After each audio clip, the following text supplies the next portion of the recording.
Y posteriormente tenemos que conocer mucho la anatomía muscular, que son las riendas activas que van a mover todo este complejo articular.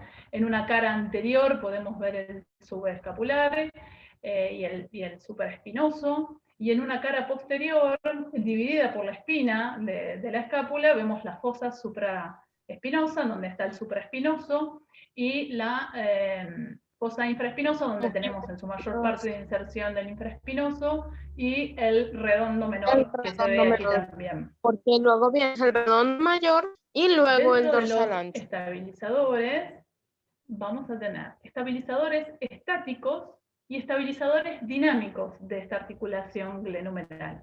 ¿A qué se llama estabilizadores estáticos? A la forma de la glena. Si yo tengo una glena muy hipoplásica, muy pequeña, muy plana, va a hacer que la congruencia no sea la misma. Otros estabilizadores estáticos son las estructuras cápsulo-ligamentarias, cápsula, los ligamentos, y después tenemos tres mecanismos. Los mecanismos de adherencia y cohesión. El de adherencia y cohesión es el líquido articular que hay dentro de la articulación, que lo que hace es generar una fuerza de atracción entre las dos superficies articulares. El mecanismo de ventosa glenoidea es el sellado que le da el labrum con la cápsula, que hace que se contenga también ambas estructuras. Y el volumen articular limitado es la presión negativa que hay dentro de la articulación. Esto es comparado con una jeringa, por ejemplo. Si uno obtura, sacándole la aguja, la jeringa, si uno lo obtura, el agujerito, si uno tira del émbolo y ese agujerito está obturado, está cerrado, a uno le cuesta mucho tirar del émbolo. En cambio, si lo destapo, ese émbolo se separa. Bueno, lo mismo pasa con las estructuras anatómicas de la cabeza y de la glenoides. Es una presión negativa que hay. Entonces, todos estos mecanismos, las estructuras capsuloligamentosas, la forma de la glena, van a ser los estabilizadores estáticos de la articulación. Y los estabilizadores dinámicos tienen que ver con la orientación de la glenoides. Y aquí forman, es algo muy fundamental lo que hablaba antes, de la escapulotorácica, esta articulación, que me va a dar la orientación de la glenoides. No es lo mismo una glenoides que tenga una orientación hacia adelante o una orientación hacia arriba, el equilibrio entre la cabeza y la glenoides va a ser muy diferente. Los otros estabilizadores dinámicos van a ser las estructuras musculares, el manguito rotador, la porción larga del bíceps, y los músculos periarticulares y tóraco-humorales que también participan. La estabilidad, y esto es muy importante tenerlo en cuenta, de cara a la rehabilitación. La estabilidad está dada en los rangos extremos de movimiento. Tenemos que saber que los ligamentos están tensos y la cápsula y los ligamentos son los que van a estar en más tensión.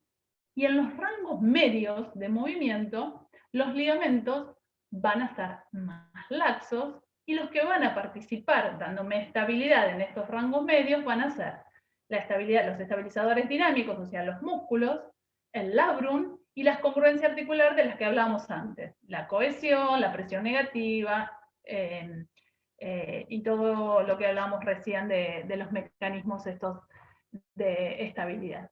Entonces, saber que en los rangos extremos de movimiento, estos ligamentos van a estar tensos. Entonces, en un postquirúrgico, si yo quiero cuidar la tensión de estos ligamentos porque recién están operados, han realizado aplicaturas o tienen algún arpón, no voy a trabajar en los rangos extremos, sino voy a trabajar en los rangos medios con la estabilidad dinámica, ¿sí? La inestabilidad, ¿qué es? Es una incapacidad de mantener esa cabeza humeral centrada en esa fosa glenoidea. Los factores que tengo que tener en cuenta al hablar de inestabilidad es el tiempo de evolución, que sean agudas, subagudas o crónicas. Las crónicas son más de 6 meses. El grado de desplazamiento. Tenemos las luxaciones y las subluxaciones. Las luxaciones cuando se pierde toda esa relación entre la glena y la cabeza humeral.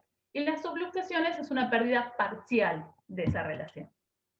Dentro de las etiologías, las luxaciones pueden dividirse en traumáticas, que son el 95%, y las atraumáticas, que son el 5% restante. Y un pequeño porcentaje tenemos de microtraumáticas.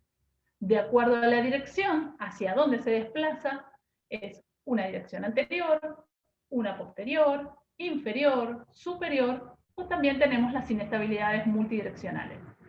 La gran mayoría en la glé numeral son inestabilidades anteriores.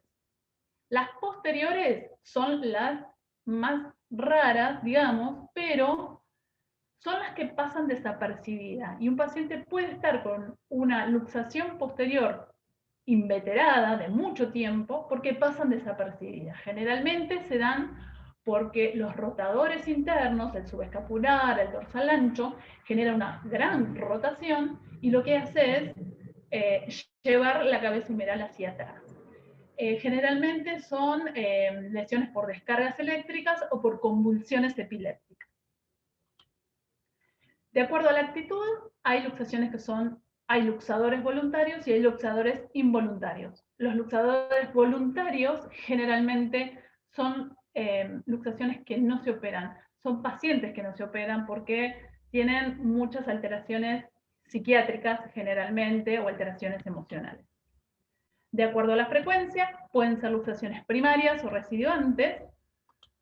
Si fue, por ejemplo, primaria, si fue un solo episodio, recidivantes si fueron muchas. Y de acuerdo al paciente, al hablar de inestabilidad, tengo que tener en cuenta la actividad que tiene, la dominancia, si es su lado hábil o no, son diferentes las rehabilitaciones, los deportes y la profesión. En los deportes es un deporte de contactos, es un deporte overhead, por encima de la cabeza, vóley, handball. Eso es importante a la hora de hablar de inestabilidades. De acuerdo a la inestabilidad, se dividieron en dos grandes grupos. Madsen, que es un autor, las dividió en multidireccionales y unidireccionales. Las multidireccionales son atraumáticas, multidireccionales, generalmente son bilaterales y son pasibles de rehabilitación, la gran mayoría.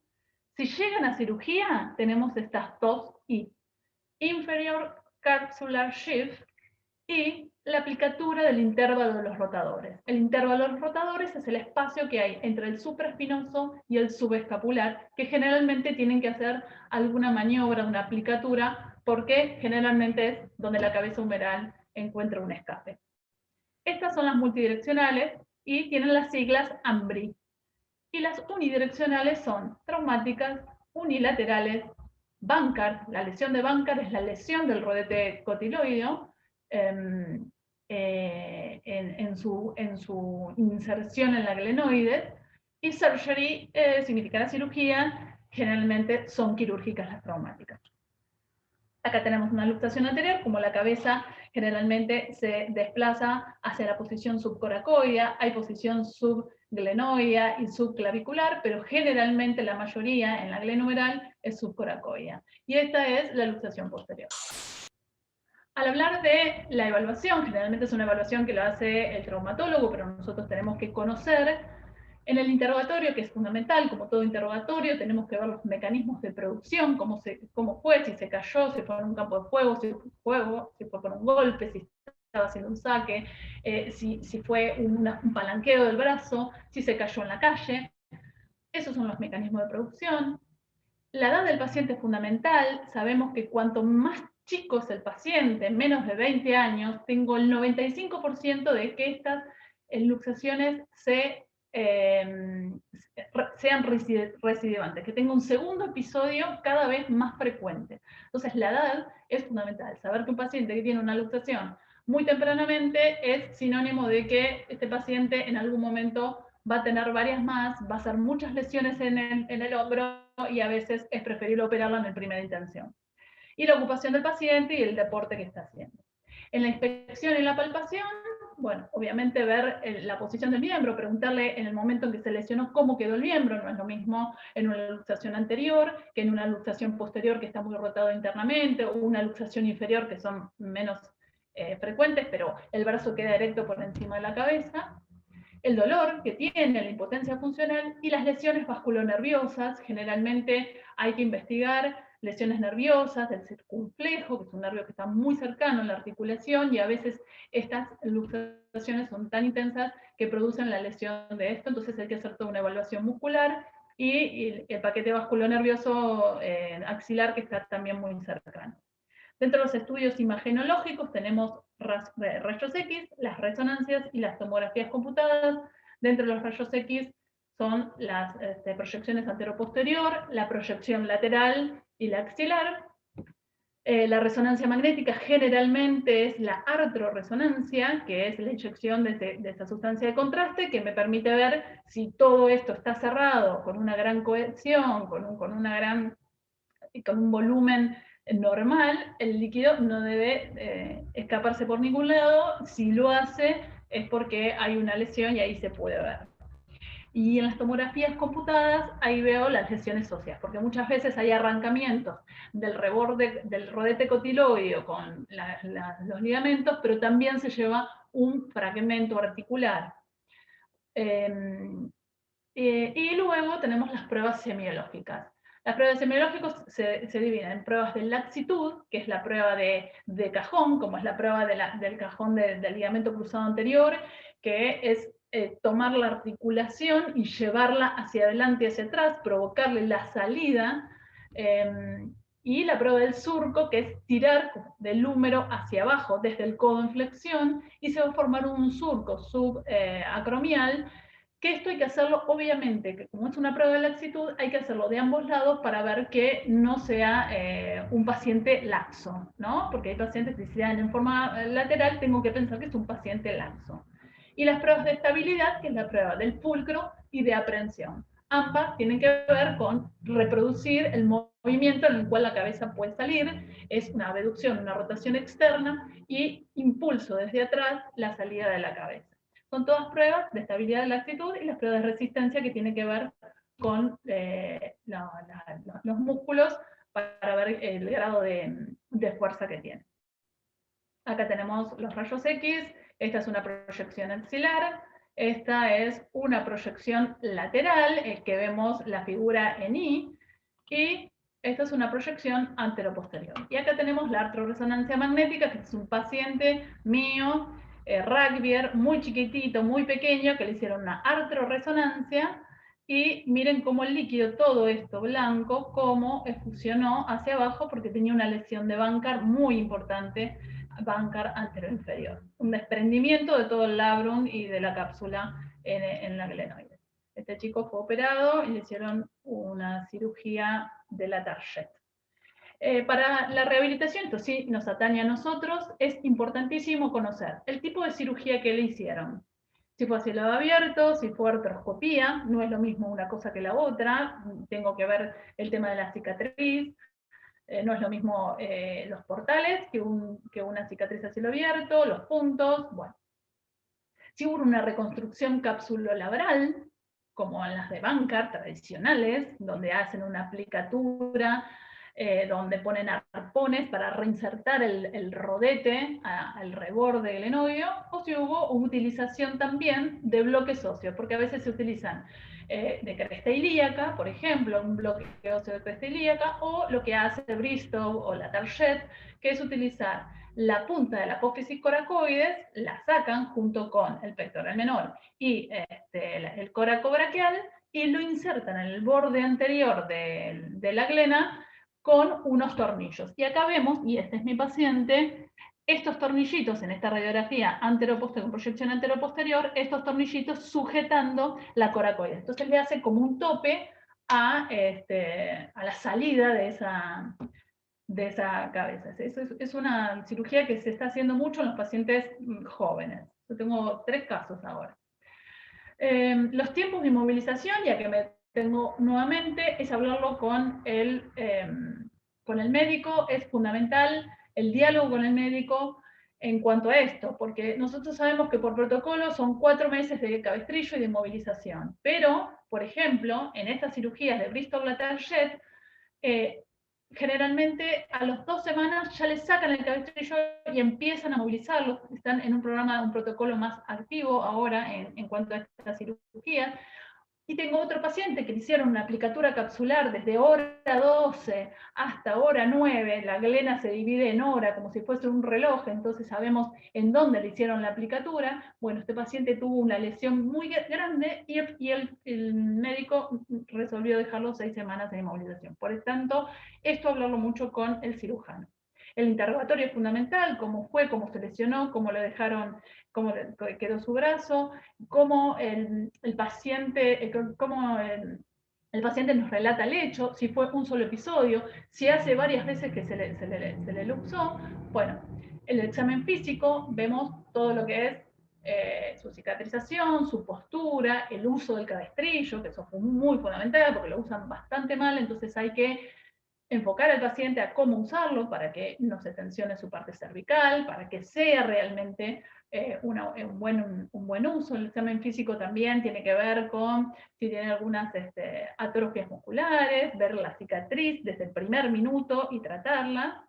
Y luego la utilización de escalas de valoración funcional, que generalmente están las de Rowe, las de ACES, la DASH. Yo utilizo mucho DASH, que es una escala que tiene que ver con la autopercepción de su miembro superior, y está buena porque lo puede contestar el propio paciente y da una buena idea de cómo se siente con ese brazo. Y los estudios imaginológicos, que son importantes verlos.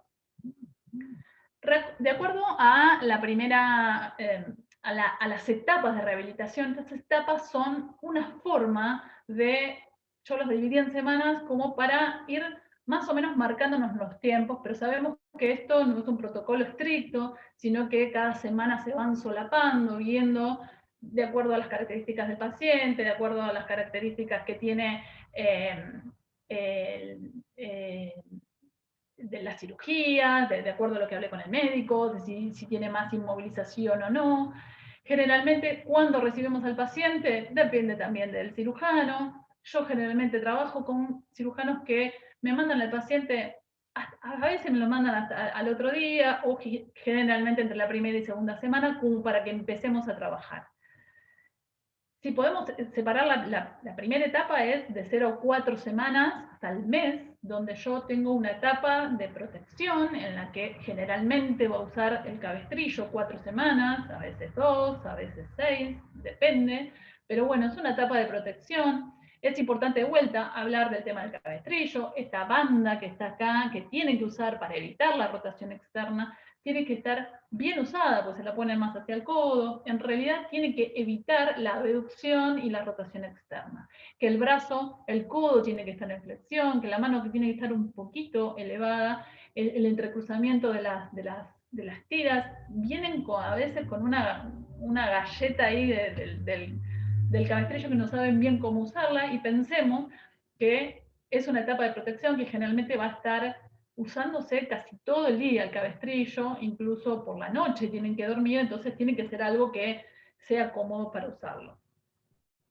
El cuidado de la cicatriz, acá está mi paciente que le hicieron las cirugías de la target, el paciente rugby, joven, y tiene una cicatriz hipertrófica, la estuvimos trabajando muchísimo desde el primer minuto porque sabíamos que él cicatrizaba bastante mal, pero bueno, la seguimos trabajando. Después voy a hablar un poquitito más de cicatriz, pero bueno, hay que tener en cuenta las etapas de cicatrización, pero bueno, yo los trabajo desde el primer momentito.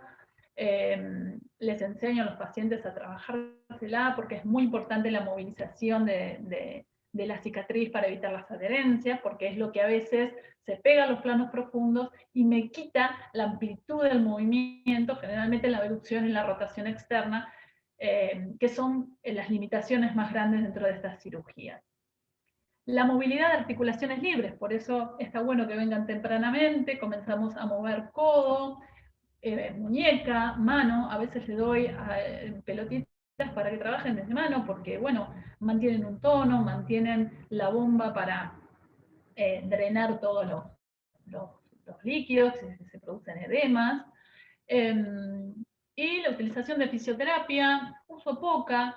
Generalmente el magneto lo pongo si hay, por ejemplo, usos como en este caso de la target, uso de tacos óseos, un poco para la consolidación, pero En general utilizo electroanalgesia si está un poco dolorido, y la utilización sí de crioterapia, le enseño al paciente a usar crioterapia, yo les hago usar hielo de cubetera, que lo pongan en una bolsita, la vieja usanza, se ponga sobre la articulación, la zona de dolor, y se lo deje 20 minutos estrictos para producir el barrido del proceso inflamatorio y poder manejar la inflamación desde ese punto y no tomar ningún antiinflamatorio, ningún analgésico.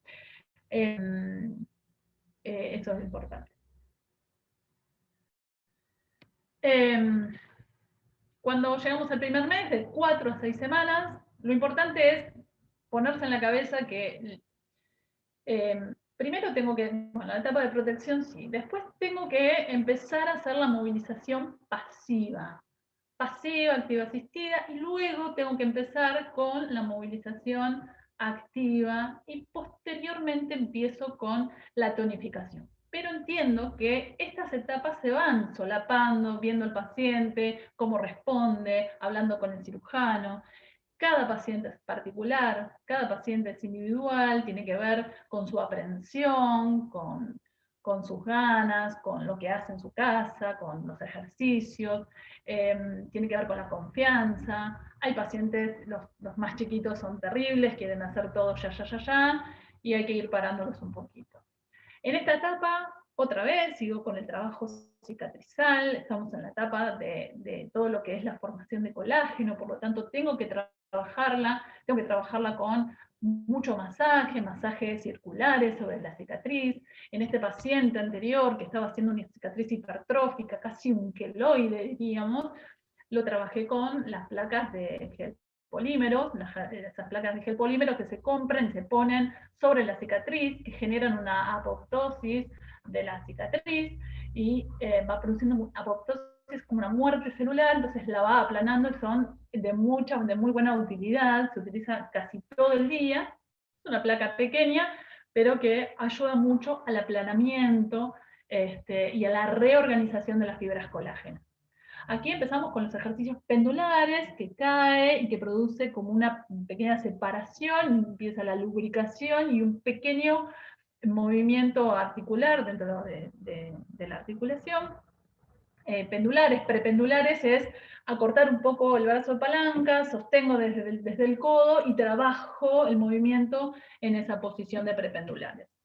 La columna cervical se las trabajo muchísimo porque son pacientes que están muy tensos, el uso del cabestrillo, bueno. Y sigo con el trabajo de articulaciones libres. Con lo que decía, la movilidad pasiva comienza, o la movilidad activa asistida, flexión, extensión, aducción, y digamos la evolución va siendo siempre desde el decúbito dorsal, sentados, o lo voy como semisentando con distintas almohadas, y posteriormente la bipedestación, y trabajo así la movilidad pasiva en esa evolución.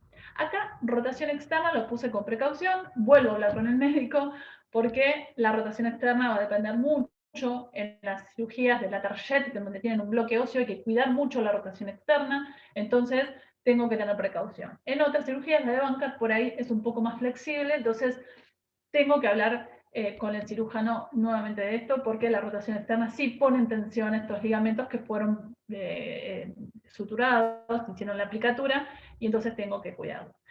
Ejercicios escapulares fundamentales, la escápula tiene que estar en una buena posición para que esto funcione mejor, ¿no? Que la glena esté bien posicionada, y muchos de estos músculos escapulares van a ir a insertarse cerca de la zona donde estuvo la reparación capsulolabral. Y los isométricos. Acá les voy a compartir, espero que se vea el videito. Este es un paciente, es el que tuvo la aplicatura de la cápsula desde hora 12 a hora 9. Un paciente que está muy rígido hoy día, nos llevó bastante, estuvo 6 semanas con el cabestrillo, es un paciente muy temeroso, pero bueno, quiero mostrarles con él, a ver si corre el videito. ¿Sí lo ven? Bueno, acá lo que estoy haciendo es un movimiento de flexión asistida por un bastón, un palito, lo que sea. Acá, bueno, no sé si no corre, bueno.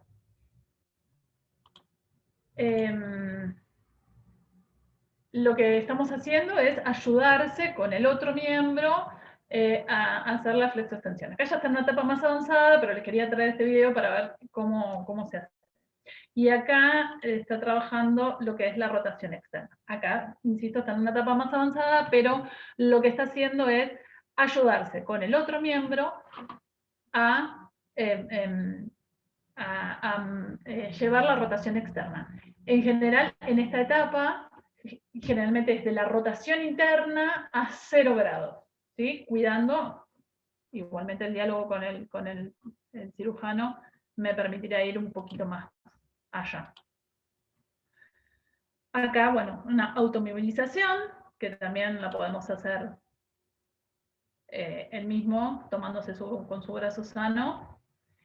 Él hace una flexión de piernas porque compensa muchísimo, por la gran rigidez que tiene, compensa muchísimo con toda la parte dorsal para llevar más hacia la flexión, pero bueno, compensa muchísimo con eso. Esto es un poquitito del trabajo manual.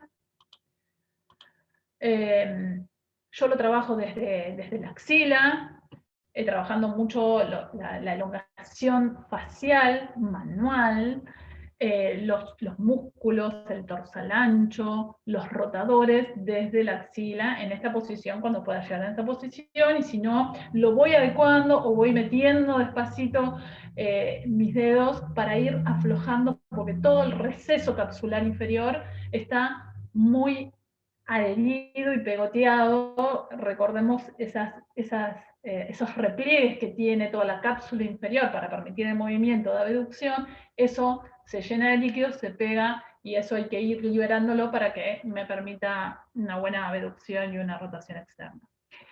Y acá un poquito más de lo que estábamos hablando recién. De la sexta a la séptima semana comienzo ya con ejercicios activos, ¿sí?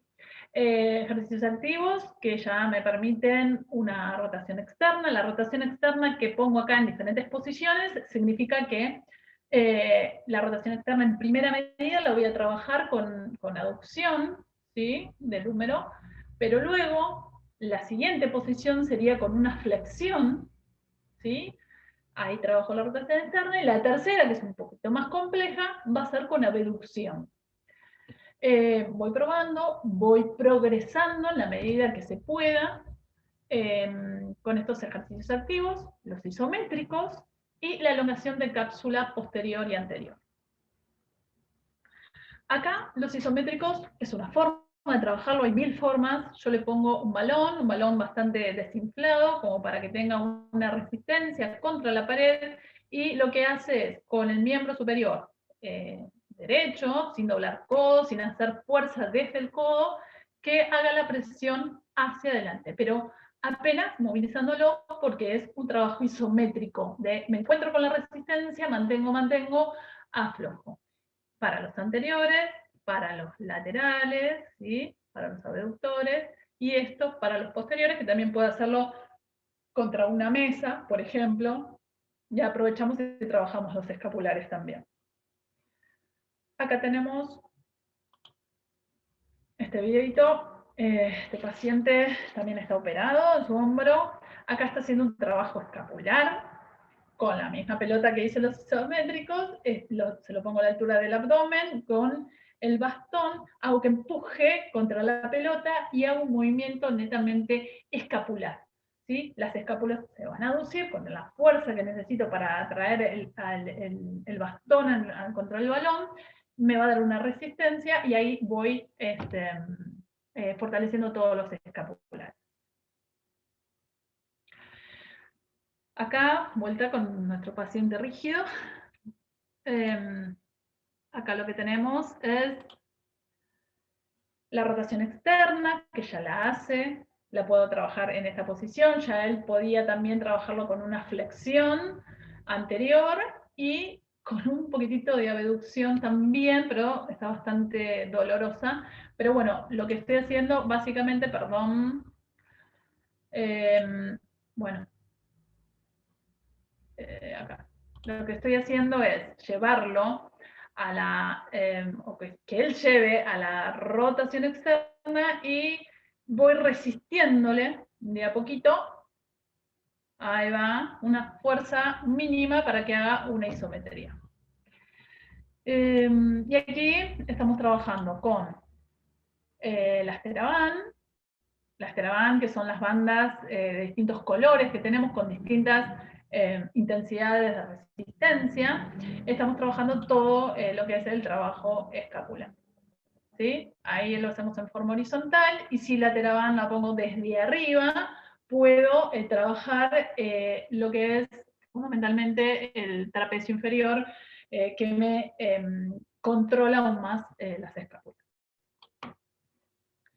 De la octava a la novena semana, si ya tengo un full ROM es cuando tengo un rango articular a full, o sea, completo, en activo y en pasivo, y con mínimas compensaciones, puedo pasar a lo que es una etapa de tonificación, ya con isométricos que ya lo venía trabajando, ya isotónicos y excéntricos del manguito rotador y los periescapulares. Sigue con la elongación capsular y la cadena muscular anterointerna, que la trabajo mucho. Acá esta paciente no está operada, pero está trabajando, esta paciente que tiene una inestabilidad y está trabajando contra resistencia con las bandas, contra resistencia. Acá la precaución es mantener el codo doblado para en flexión de 90 para trabajar bien los rotadores, el infraespinoso, y muy importante también que la tensión vaya desde cero de rotación hasta la rotación con resistencia hacia afuera, que no venga de la rotación interna. Acá estamos haciendo una elongación de toda la parte anterior, ¿sí? Y acá lo que intenta hacer es una elongación de las cadenas cruzadas desde la cadena cruzada desde brazo y desde pierna. Trabaja mucho con las expiraciones, cuando toma aire y cuando expira, trata de llevar el miembro superior en diagonal y el miembro inferior hacia abajo también, para producir toda la elongación de la cadena. Elongación anterior, la elongación posterior en este plano, procurando que la escápula quede bien apoyada ahí. Entonces se asiste y produce la elongación de la cápsula posterior. Aquí, este paciente es mi hijo. Este paciente juega al handball, pero tiene una laxitud generalizada importante, por lo tanto empezamos con todo un trabajo de fortalecimiento. Acá está haciendo una elongación con la asistencia, ¿sí?, en rotación interna. La rotación interna la hace desde la polea, una polea vertical, está tirando desde adelante, lleva el brazo en rotación interna y se produce toda una elongación anterior. Desde la 10ª a la 14 semanas, lo que hacemos es ejercicios contra resistencia, ejercicios pliométricos.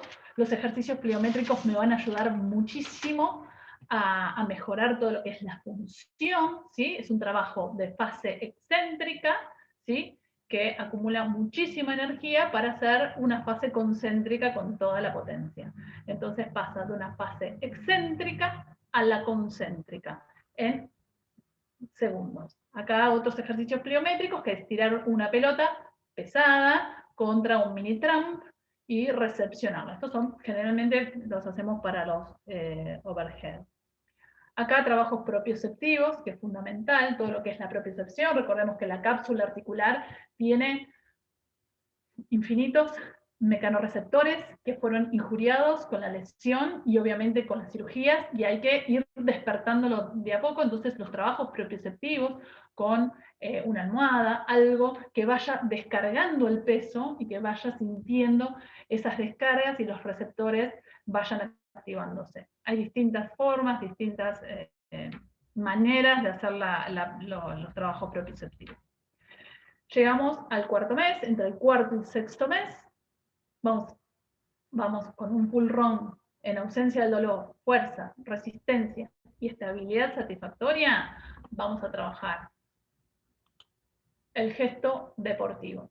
Si el paciente es deportista, vamos a ver cómo es su gesto deportivo, vamos a trabajarlo en cadenas abiertas, en cadenas cerradas, con rotaciones, con disociaciones de cintura y con un control pélvico.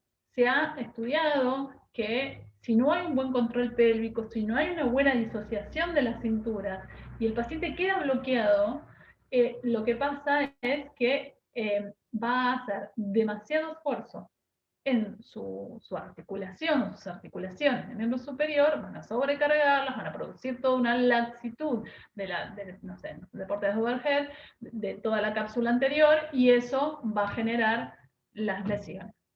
Entonces hay que trabajarlo desde un trabajo en conjunto, teniendo en cuenta todas las partes, las disociaciones, y eso es muy importante, con trabajo postural, por supuesto, aquí también.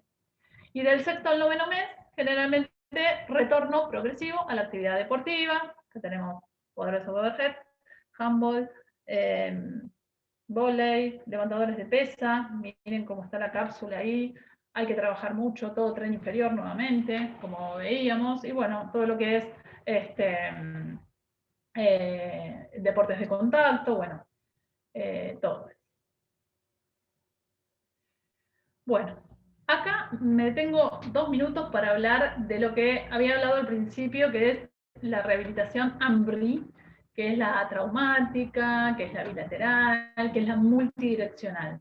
Acá es fundamental tener en cuenta que estos pacientes generalmente son pasibles de rehabilitación, que generalmente no tienen por qué llegar a la cirugía, pero como tienen esta inestabilidad multidireccional, son pequeñas movimientos en distintos planos, tenemos que tener en cuenta que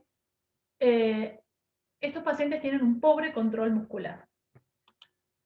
Por su genética, por las alteraciones viscoelásticas de los tejidos, que hacen que lleven a un pobre control neuromuscular y una debilidad de estos músculos escapulares y del manguito rotador.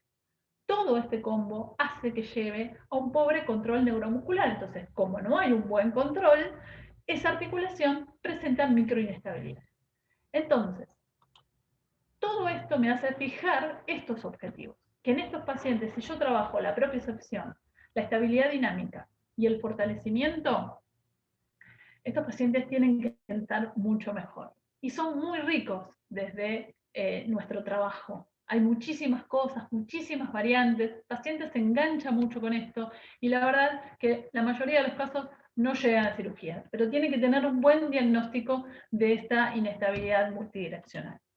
Y aquí un poquito de ellos, justamente mi hijo es candidato a esto, por su laxitud, por su pobre control muscular, entonces hay que trabajarle mucho. Aquí traigo un paciente con una disquinesia escapular, que lo filmé porque es maravilloso. Él tiene una ruptura masiva del manguito rotador, pero los quiero mostrar porque se ve muy elocuente. Acá van a ver cómo se levanta al bajar en la etapa céntrica, cómo se levanta todo el borde interno de la escápula. Tiene una disquinesia grado 3, en donde hay una ruptura masiva del manguito rotador, por lo tanto, está bastante comprometido todo. Recordemos las disquinesias, grado 1, en donde hay una contractura del pectoral y una debilidad del trapecio y del serrato anterior. La 2 tenemos esto más la debilidad del romboides, y la tercera generalmente coincide con estos pacientes, que tienen la ruptura masiva del manguito rotador. Pero quería que lo vean porque estos también se presentan en estos pacientes con inestabilidad atraumática multidireccional. Acá lo que está haciendo es un trabajo propioceptivo en una tabla inestable, está descargando, en realidad tiene que hacer un trabajo como de core, bueno, no lo logra hacer muy horizontal, pero todo está descargando ahí, y la inestabilidad que le da la tabla, también lo puedo usar con una tabla de Friedman, que es la tabla que tiene la bola en el medio, entonces le genera como inestabilidad. Acá está haciendo un fortalecimiento en la línea media con las pelotas, con el fortalecimiento al sostener las pelotas. Acá le voy complejizando el trabajo escapular con las cinchas, le voy trabajando el trabajo de llevar las escápulas a la aducción en las distintas posiciones, y le voy inestabilizando con las tablas y con, qué sé yo, sentado en una pelota de esferodinamia, le voy inestabilizando un poco para que tenga más control a nivel de las escápulas en nivel superior. Acá este ejercicio es muy lindo, también es una coactivación de todos los músculos del manguito rotador, agonistas, antagonistas. El paciente se apoya totalmente sobre la pelota, tiene que descargar el peso, y lo que yo le estoy haciendo es inestabilizarlo, moviéndole la pelota en distintos planos, pequeños movimientos. El paciente tiene que quedar ahí apoyado. Es una coactivación muscular muy importante que produce una contracción simultánea de agonistas y antagonistas. Acá estoy yo, este es un video que me filmé yo con la Powerball. La Powerball es un giroscopio que genera una inercia multidireccional y hace que, bueno, obviamente es una cocontracción de agonistas y antagonistas, una reeducación muscular inconsciente. El giroscopio va a girar en 3 direcciones, y voy cambiándola, y yo lo hice rápido para mostrar las distintas posiciones, pero en la rotación en R3, esa rotación que tenemos con flexión o con abducción, ahí la rotación con abducción, las distintas posiciones voy manteniendo, y esto me va generando toda una cocontracción de agonistas y antagonistas, y en rotación interna también. Otro paciente que está haciendo un control escapular con las agujas del reloj. Yo le pongo el brazo, le hago poner el brazo en hora 12, el brazo en hora 3, entonces vamos haciendo un control escapular. O sea, ahí está ayudado por mí, pero lo hace sin ayuda, que genera una aducción en las distintas posiciones también, es un control escapular. Y acá es un trabajo muy lindo. Acá lo que hago es decirle a los pacientes que nosotros somos como 3 bolas, la bola de la esfera de la cabeza, la esfera del tronco y la esfera de la pelvis, que tienen que estar en armonía. Entonces lo que hago es ponerle este bastoncito que lo sostenga, o sea, tiene que estar en permanente contacto entre la cabeza, el dorso y la pelvis. No tiene que perder esa contacto. Entonces, desde ahí y en cadena cerrada, genera la aducción de los omóplatos y el trabajo de activación escapular. Ese es un trabajo muy lindo. Si no tiene esto, genera compensaciones bastante diversas. Bueno, para concluir, en la rehabilitación de los pacientes posquirúrgicos de inestabilidad glenohumeral es necesario conocer la anatomía funcional del hombro, entender los mecanismos de acción que conllevan a las distintas alteraciones estructurales, pero también debemos estar atentos a las alteraciones funcionales generadoras del insuficiente control neuromuscular, que recién hablábamos, y los déficits propioceptivos. Es imprescindible el diálogo con los médicos cirujanos, objetivar los resultados funcionales, siempre filmar a los pacientes, fotos de la cicatriz, fotos de las imágenes, fotos de cómo se va progresando. Eso es muy rico el trabajo fotografiando con un simple dispositivo celular, lo podemos hacer, reproducimos videos, vemos cuáles son las compensaciones, y establecer pautas con objetivos de trabajo claros en forma individual, hablarle al paciente desde el minuto 1 de cómo son las cosas, cuáles son las etapas. Hay que tener cuidado con estos pacientes, como les decía antes, los pacientes jóvenes son los peores porque nada, ellos quieren, los deportistas más, quieren salir, quieren jugar inmediatamente, y a veces no es posible. Así que hay que plantearles las cosas desde entrada, y esta cosa tripartita entre el cirujano, el kinesiólogo, el rehabilitador y el paciente es fundamental. El paciente se siente contenido, nosotros también nos sentimos contenidos, y el cirujano se siente muy apoyado por nosotros. Entonces es importante ese trabajo en conjunto. Les agradezco un montón. Acá les dejo estas manos benditas que tenemos los fisioterapeutas. Les dejo este corazón grande para todos. Muchísimas gracias por la invitación. Acá tienen mi Instagram por si quieren contactarme. Y antes que nada, mañana acá el 13 de abril es el Día de la Kinesiología Argentina, así que les dejo a todos mis colegas argentinos un gran abrazo y ojalá que esta bendita profesión que ejercemos todos los días con todo el corazón nos traiga muchas satisfacciones y estemos cada vez mejor posicionados, que con trabajo, con toda la buena energía que tenemos y con investigación podamos tener una kinesiología mejor. Les mando un abrazo a todos mis colegas argentinos en el Día del Kinesiólogo mañana.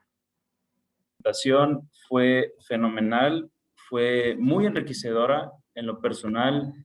Ver el trabajo kinesiológico, fisioterapéutico, es demasiado enriquecedor para este tipo de lesiones. Así que muchas gracias por su presentación. Vamos a empezar en la sección de preguntas, ¿ok? Bueno, nos hacen una primera pregunta. ¿Por qué elige poner al paciente en decúbito supino para el trabajo activo asistido? Esa es la primera pregunta que nos hacen llegar. El decúbito supino nos da la facilidad de que la fuerza de gravedad nos asista al movimiento. Es un plano bastante indiferente. A medida que yo lo voy incorporando con almohadas, bueno, ahí ya tengo que vencer la fuerza de la gravedad y ahí voy complejizando un poco el ejercicio y activando un poco más a toda la parte muscular. Obviamente esto se ve en la evolución del paciente, pero en primera medida los empiezo a trabajar en esa posición porque es una posición bastante indiferente. Ok, bueno, bien. Como ya sabemos, la articulación glenohumeral es una articulación, bueno, si vemos al paciente de una manera global, ¿sí? Si vemos al paciente de una manera global integral, sabemos que la articulación glenohumeral no es una articulación que trabaja por sí sola, ¿verdad? Trabaja en conjunto con las otras articulaciones y con otros segmentos articulares. La siguiente pregunta, hablando sobre esto, dice, ¿cuáles son las compensaciones más comunes en pacientes con este tipo de lesiones? Generalmente las compensaciones que traen tienen que ver con las limitaciones, o sea, la limitación más grande que tiene es en la abducción y en la rotación externa. Entonces, el paciente para compensar eso levanta sobre todo el trapecio superior, es algo que hay que trabajarlo mucho con el trabajo manual, la elongación de todo lo que es el trapecio superior. El trapecio superior está súper activo, entonces necesitamos relajarlo de alguna forma con distintas técnicas. Yo uso mucho acupuntura, punción seca, para tratar de bajarle un poco el tono y trabajar compensatoriamente con el serrato anterior y con el trapecio inferior, que lo que hace es inhibir al trapecio superior. Pero básicamente hacen eso. Yo los pongo siempre frente al espejo, que es un feedback bastante importante, porque ellos se ven ahí. Entonces, cuando están haciendo un movimiento asistido, llega un momento en que empiezan a levantar el hombro porque ya no pueden más. Y bueno, esa es básicamente las compensaciones que hacen. Y lo que decía, objetivarlo con una cámara, con una filmación, porque a veces nos parece que no, y sí, y después reproduciéndolo, se lo mostramos al paciente, el paciente se da cuenta de eso, y ese trabajo activo en la rehabilitación, ida y vuelta con el paciente, también es muy importante. Claro, claro, es muy importante. De hecho, viendo el abordaje, el abordaje fisioterapéutico y kinesiológico es muy integral, ¿no? O sea, hablaba de técnicas manuales, hablaba de propiocepción, trabajo neurológico, definitivamente, cuando es un tratamiento que no se tiende a ver, ¿no? O sea, por lo general, nosotros como kinesiólogos o fisioterapeutas vemos al hombro como una lesión, como algo traumatológico, cuando en realidad es traumatológico, es miofacial, es completamente neurológico, ¿verdad? O sea, la vista debe ser integral completamente. Muy bien, ahí tenemos varias preguntas. ¿Cuánto tiempo debe usar el paciente el uso del cabestrillo según su Bueno, conocimiento en las primeras etapas. ¿Cuándo dejar de utilizarlo? El paciente algunas veces maneja muchos miedos en cuanto a este tipo de lesiones. ¿Cuándo hay que dejar de utilizarlo? Más o menos según su experiencia. Por supuesto, yo me baso siempre en lo que hace, lo que me dice el cirujano, que es el que hizo la técnica quirúrgica y sabe qué cosas hay que cuidar y no. Entonces, más o menos si me dice, no, 2 semanas o 3 semanas, ahí empezamos a hablar con el paciente, porque hay pacientes que son muy ansiosos y hay pacientes que son demasiado precavidos. Entonces, el cabestrillo es una ayuda ahora, en que vos tenés que cuidar esto, tenemos que esperar los tiempos cicatrizales, pero una vez que ya está, vamos a ir discontinuándolo. Yo se lo hago en forma paulatina y gradual, para que no sea así de golpe y porrazo, pero bueno, lo vamos haciendo en forma gradual. Vamos viendo, de acuerdo a, o sea, es algo que se necesita para la cicatrización de los tejidos, básicamente. Si yo lo dejo más tiempo, me va a llevar a una rigidez. Y a veces la rigidez es complicada trabajarla. Es preferible trabajar una rigidez y no una inestabilidad crónica. Pero, digo, esperando la cicatrización de los tejidos es el uso del cabestrillo. Y luego hay que ir discontinuándolo de a poco. Entonces, bueno, ponételo para salir a la calle, en tu casa ya soltalo, empezá a mover el miembro superior, porque después se sacan el cabestrillo y quedan con el cabestrillo puesto porque van así por la calle. Y bueno, esa cosa de ir enseñándole y que ellos vayan también tomando confianza en su hombro, ¿no? Claro. Y tal vez siguiendo la misma línea de esta pregunta, ¿cómo abordar el miedo del paciente al regresar a la actividad? Ya que vemos que es una lesión es una lesión que genera mucha inestabilidad y mucha inseguridad al paciente. ¿Cómo abordar el miedo del paciente al regresar poco a poco a la actividad?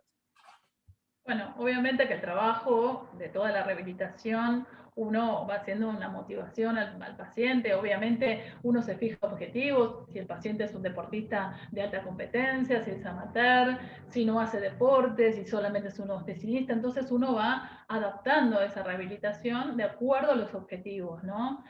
El miedo es muy característico, pero también tenemos en la otra parte, lo que yo decía, pacientes jóvenes son muy arriesgados.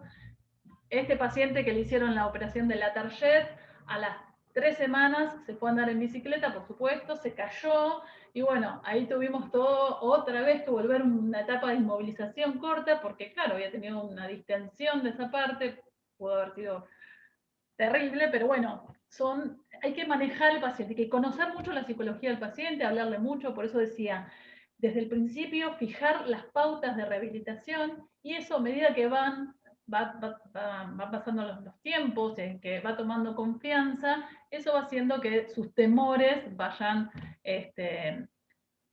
disolviéndose. Y por supuesto, si Disminuyendo. el paciente es deportista, hay que ir de a poco. Siempre hay un trabajo de campo previo, hay que acompañarlos. Yo muchas veces los acompaño a su campo de deporte, entonces ellos se sienten bastante contenidos también. Bien. Bueno, pregunta Bere. ¿En el manejo de la cicatriz se puede poner alguna modalidad terapéutica? Así nos hace una pregunta. Bueno, terapéutica, sí, todo lo que es la movilización manual, a veces si está muy pegada se utilizan como unas ventosas como para ir desprendiendo el tejido, pero obviamente tiene que pasar un tiempo de una cicatrización de periodo muy agudo, ¿no? Pero el trabajo manual es fundamental. Acá utilizan mucho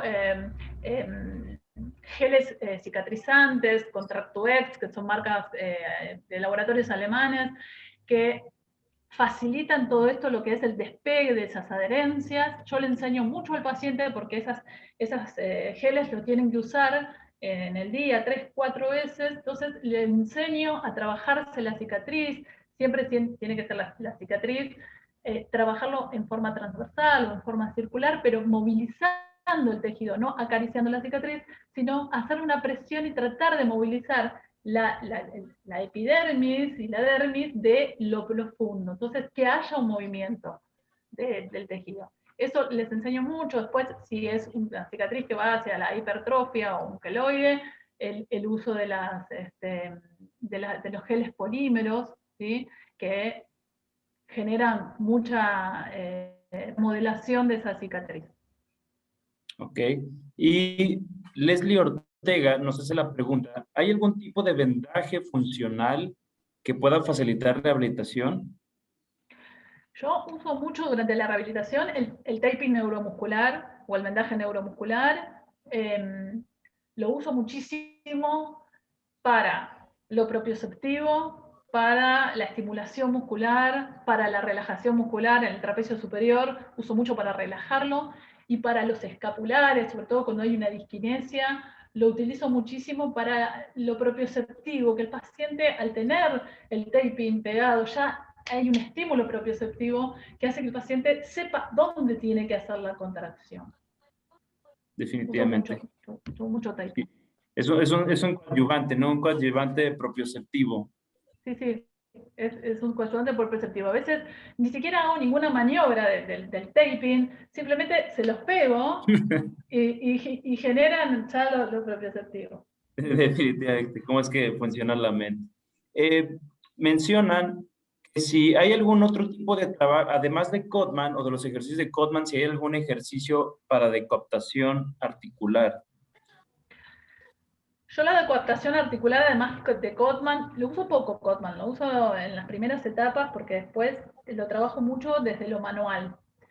Ahí mostraba en algunos videos cómo lo trabajaba desde lo miofacial y ahí mismo empiezo una decoaptación manual que me parece a veces que es mucho más guiada que un trabajo de Codman, que no siempre se hace bien el trabajo de Codman, porque mueven en bloque, mueven desde la cintura escapular y en realidad lo que tienen que hacer es la decoaptación por la caída del miembro superior y ahí empezar un pequeño trabajo de movilización, mismo por la inercia que genera, y generalmente no lo hacen bien. Entonces prefiero yo trabajárselo desde lo manual. Okay. Y ya para ir terminando la última pregunta, nos dicen en cuanto a la familia, ¿qué cuidado se le enseña al paciente para la ducha en las primeras etapas y si la familia debe tener cierto apoyo? Hablando de ducha, de bañarse, ¿se le enseña algún tipo de educación ergonómica y qué tanto la familia debe involucrarse en el tratamiento con los pacientes? Bueno, en realidad las etapas de protección son pocas. Lo que hay que, específicamente hablando de ducha, como todo, es evitar, si no puede mover el miembro superior, bueno, nada, que no mueva nada y de lo que pueda bañarse. Pero lo que hay que cuidar es el de resbalarse, porque sin caerse hacen un movimiento de abducción, reflejo, y es ahí donde podemos agravar las cosas. Entonces, es preferible por ahí que se sienten en una silla para ducharse en las primeras etapas, pero en general no llevan mucha inmovilización. Entonces, generalmente como son pacientes jóvenes, porque los mayores en general tenemos las luxofracturas, que ahí tenemos otra cuestión. Entonces, al paciente mayor hay que cuidarlo de otra forma. Pero como son pacientes más jóvenes, ya empiezan a tener una movilidad, cada vez los protocolos son más rápidos, entonces tienen que tener la precaución de esto, de no resbalarse, bueno, de separar la axila con cuidado y no hacer una abducción importante, pero no es mayor problema eso. Ok. Y ya aprovechando, ya la tenemos aquí, la última pregunta. ¿En qué sentido se cuida la cicatriz en las primeras semanas? Así nos hacen la pregunta. Se cuida mucho, yo lo trabajo incluso de que tienen los puntos. Si es una cicatriz a cielo abierto, tienen los puntos y los cuido mucho, les enseño a trabajar el tejido cicatrizal. Cuido mucho el tema de cómo se van cicatrizando esos puntos. Tenía una foto y no la puse. A las 2 semanas de haberse operado, otro paciente con cirugía de la Target tuvo una dehiscencia de 2 puntos, terminó con un agujero así infectado, tuvieron que hacerle todo una toilette de la cicatriz, pero enseguida yo me di cuenta, tenía incluso, como tenían los puntos, lo tenía tapado, pero yo destapo, miro, me fijo, ponemos alcohol donde hay supuraciones o donde hay un suero que es característico, pero cuando va cambiando a amarillo y ya se pone un poco más verdoso, hay que estar atento porque entró alguna bacteria, eso puede generar el deshilache de la cicatriz, y lo que es peor, que esa bacteria vaya más profundo y complique la cirugía. Muy bien, bueno, esta ha sido toda la parte de la parte de preguntas. Muchas gracias, licenciada. No, por favor. Maestro Misael. Analía, queremos agradecerte desde la escuela por tu participación en estas ponencias y queremos entregarte un pequeño reconocimiento que te estaremos enviando. Aquí la tenemos. Es un certificado para ti, Analía, por tu participación en esta ponencia de rehabilitación postquirúrgica de la inestabilidad del hombro, y pues forma parte de estas primeras jornadas virtuales de rehabilitación postquirúrgica en traumatología que estamos teniendo como carrera de terapia física y rehabilitación en la Universidad de Montemorelos, celebradas del 12 al 15 de abril de este año 2021, Montemorelos, Nuevo León, México. Lo firma la maestra Norma Mariel Dávila Domínguez, coordinadora de la Escuela de Terapia Física y Rehabilitación, y el doctor Naún García, director de la Facultad de Ciencias de la Salud. Muchas gracias, Analía, y felicitaciones. No, la agradecida soy yo. Muchísimas gracias por la invitación, por estar siempre en la vanguardia de compartir estos conocimientos que son muy importantes para el crecimiento de nuestra profesión, y lo bueno es que podemos trascender las fronteras y juntarnos todos en estos espacios tan lindos. Muchísimas gracias a los organizadores, a vos, Misael, con tanta paciencia, y bueno, nos encontramos en otros espacios así. Muchísimas gracias a todos los que me escuchan en la charla. Bueno, y para terminar nuestras jornadas, primero un gusto saludarlos, de conocerlos, un gusto de que todos seamos apasionados por la fisioterapia, apasionados en todo sentido, porque aquí estamos para aprender y para dar. Así que en primer lugar, gracias, licenciada, por esta gran amabilidad y este buen ser de poder darnos su conocimiento, porque para esto se ha preparado. Gracias por la experiencia, porque muchas de las cosas no están en los libros, no lo van a encontrar en ningún libro, eso está en el hacer de cada día de un profesional, y eso tiene un valor incalculable. Así que desde la carrera de terapia física le damos muchísimas gracias por ser parte, ya la consideramos como parte nuestra, y le queremos contar a todos que estamos cumpliendo 10 años de existir aquí en la Universidad de Montemorelos. Esto es parte de nuestros festejos, de estar felices de poder dar esta profesión a una partecita del universo que es este Nuevo León, donde estamos nosotros y donde ojalá podamos salir a impartir a muchas personas más este conocimiento que es el beneficio para los demás. Yo le quiero dar muchísimas gracias porque escuché a una fisioterapeuta apasionada, a una fisioterapeuta que trabaja con sus manos totalmente y con el conocimiento. Y creo que nos invita a todos a estudiar anatomía, fisiología y a ver que las cosas se hacen con un sentido crítico real. Así que muchísimas gracias a todos los participantes. Los invitamos a estar mañana. Mañana tendremos otra ponencia con otra especialista de mano. No se la pierdan, la licenciada Verónica López, excelente. También fue maestra de Analía Bono. Los invitamos a que estén, a que compartan con otros esta oportunidad que tenemos de estar. Y muchas gracias. Feliz noche. Muchísimas gracias.